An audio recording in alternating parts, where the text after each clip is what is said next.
കോടതികളിൽ നിരപരാധികളും ശിക്ഷിക്കപ്പെടാം എന്നുള്ളതിന്റെ ഏറ്റവും ഒടുവിലത്തെ ഉദാഹരണമാണ്. അല്ല, പ്രോസിക്യൂഷന്റെ കേസാണല്ലോ വാദിക്കുന്നത്. പ്രതിക്ക് വേണ്ടിയുള്ള കേസ് പ്രതിഭാഗം വക്കീൽ വാദിക്കും.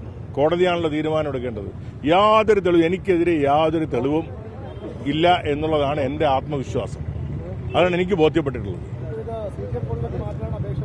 അല്ല, അത് വരട്ടെ, നിയമത്തിന്റെ വഴിക്ക് പോട്ടെ. എന്നെ സംബന്ധിച്ചിടത്തോളം ഇതാണ് എനിക്ക് ഈ കേസിനെ കുറിച്ച് എനിക്ക് പറയാനുള്ളത്. ഇതാണ്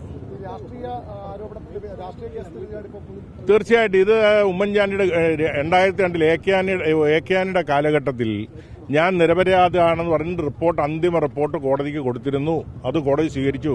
2006 തെരഞ്ഞെടുപ്പിന് തൊട്ടു മുമ്പായിട്ട് ഉമ്മൻചാണ്ടി മുഖ്യമന്ത്രിയായിരിക്കുമ്പോൾ തെരഞ്ഞെടുപ്പിന്റെ തൊട്ടു മുമ്പാണ് ഒരു പുനരന്വേഷണം ഓർഡർ ചെയ്ത് പുതിയ ഒരു തെളിവുമില്ലാതെ 3 മാസത്തിനുള്ളിൽ അന്വേഷണം പൂർത്തിയാക്കി അന്ന് ആ ഫൈനൽ എനിക്കെതിരെ കുറ്റപത്രം സമർപ്പിച്ചത്. ഞാൻ അന്നു മുതൽ കുറ്റപത്രം സമർപ്പിച്ചത് മുതൽ ഒരു ദിവസം പോലും ഞാൻ കോടതിയിൽ ഞാനോ വക്കീലോ ഹാജരാകാതിരുന്നിട്ടില്ല.